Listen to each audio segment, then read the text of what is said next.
आज की इस वीडियो में हम कुल 5 प्रश्न के बारे में आपको बताने जा रहे हैं। इस वीडियो का मेरा पहला प्रश्न रहेगा कि अभी बिहार में जो ज़मीन का सर्वे होने वाला है, तो अभी वर्तमान में कितना जिला में सर्वे हो रहा है और आप जिस जिला से है, उस जिला का सर्वे कब होगा? आप कैसे पता करेंगे कि आपका जिला में कब सर्वे है? इसके बारे में बताएँगे। साथ ही साथ इस वीडियो का मेरा दूसरा प्रश्न रहेगा, यदि आपके पास प्रॉपर्टी का सिर्फ खतियान है, जमाबंदी नहीं है और न ही आप उस खतियान का मोटेशन करवाए हैं और न ही आप लगान रसीद निर्गत करवा रहे हैं, यदि मिला जुला के कहे तो सिर्फ आपके पास ज़मीन का खतियान है, तो सर्वे होगा या नहीं होगा, कैसे होगा? ये दूसरा प्रश्न रहेगा मेरा।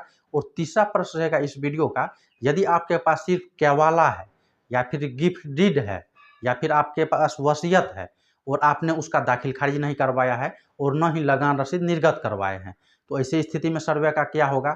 और चौथा प्रश्न रहेगा मेरा इस वीडियो का, यदि आपका कोई प्रॉपर्टी पर 107 किया हुआ है या फिर टाइटल सूट चल रहा है या फिर कोई दूसरा विवाद चल रहा है, तो ऐसी स्थिति में क्या होगा? सर्वे कैसे होगा? और पांचवां प्रश्न रहेगा मेरा इस वीडियो का, सर्वे में सिर्फ खतियान ही बनता है या फिर और कोई कागज बनता है? तो ये पांचों प्रश्न के बारे में आपको बिल्कुल डिटेल में जानकारी मिलने वाला है, तो आप वीडियो को बिना स्किप किए हुए लास्ट तक देखते रहिए। देखिए, अभी वर्तमान में जो है कुल 20 जिला में सर्वे चल रहा है, तो 20 जिला में जितना प्रखंड है वो सभी प्रखंड में सर्वे नहीं हो रहा है, कुछ कुछ ही जो है प्रखंड में सर्वे हो रहा है। जैसे ये 20 जिला का पूरा कंप्लीट कार्य कर लिया जाएगा, तो इसके बाद जितना शेष जिला बचता है वो सभी जिला का जो है सर्वे का काम किया जाएगा। यदि आप ये एग्जैक्ट जानना चाहते हैं कि आपका जिला में या फिर आपका मौजा में, आपका पंचायत में किस दिन सर्वे होने वाला है, तो आपका जिला में समाहरणालय होगा, तो आप समाहरणालय जाएंगे, उसी के आसपास जो है आपको बंदोबस्ती कार्यालय मिलेगा, वहाँ से आप एग्जैक्ट जानकारी ले सकते हैं कि आपका मौजा में किस रोज सर्वे होने वाला है।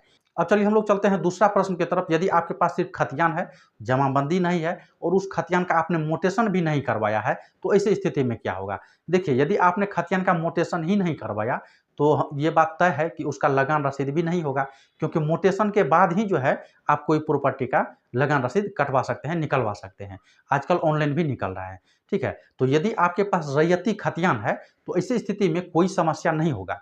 आपके पास जो खतियान है वो कानूनगो होता है, यानी कि जो अमीन के द्वारा सर्वे किया जाएगा उससे सीनियर होता है कानूनगो, वो डिसाइड करेगा कि रैयती खतियान के आधार पे आपके पास जो खतियान है, उस खतियान के आधार पे आपका जो है ज़मीन का सर्वे होगा या फिर नहीं होगा। तो अब वो कैसे डिसाइड करेंगे? वो इस आधार पे डिसाइड करेंगे कि आपका जो रैयती खतियान है उसमें जो मतलब कितना एरिया है, कितना ज़मीन दर्शाया हुआ है। यदि मान लीजिए आपका रैयती खतियान कह रहा है कि 50 डिसमिल वहाँ पे ज़मीन है, ठीक है?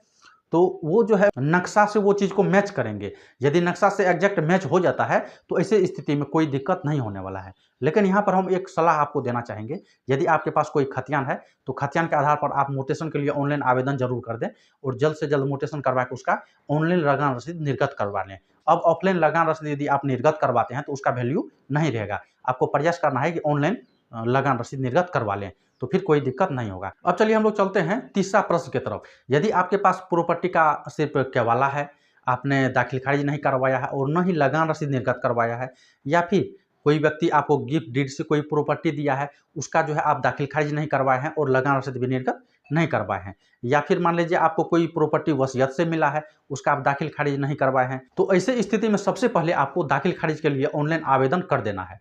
अब दाखिल खारिज के लिए ऑनलाइन आवेदन कैसे होगा, इस विषय पर भी हम पहले वीडियो बना के अपलोड किए हुए हैं, तो आप मेरा प्रीवियस वीडियो जाके देख सकते हैं। तो जल्द से जल्द जो है आपको दाखिल खारिज के लिए आवेदन कर देना है, ताकि जल्द से जल्द आपका दाखिल खारिज हो जाए और लगान रसीद निर्गत हो जाए। और मान लीजिए यदि दाखिल खारिज के लिए ऑनलाइन आवेदन कर दिए और दाखिल खारिज नहीं हुआ और उसी बीच आपके एरिया में सर्वे हो रहा है, तो ऐसे भी स्थिति में कोई दिक्कत नहीं होने वाला है। आप जो ऑनलाइन दाखिल खारिज किए हैं उसका जो रिसीविंग है उसको आप दिखा दीजिएगा। आप वहाँ पे डॉक्यूमेंट दिखा देंगे, जो भी है, चाहे वो केवाला है या फिर गिफ्ट डीड है या फिर वसीयत है, जो भी है वो आप दिखा के काम चला सकते हैं। यहाँ पर भी कोई दिक्कत नहीं होने वाला है। यानी कि आप जो मोटेशन करवाएंगे उसका रिसीविंग को आपको संभाल के रखना है, ये चीज़ आपको ध्यान में रखना है, तो कोई दिक्कत नहीं होने वाला है। अब चलिए हम लोग चलते हैं चौथा प्रश्न की तरफ। यदि कोई प्रॉपर्टी पर टाइटल सूट चल रहा है, तो ऐसी स्थिति में क्या होगा?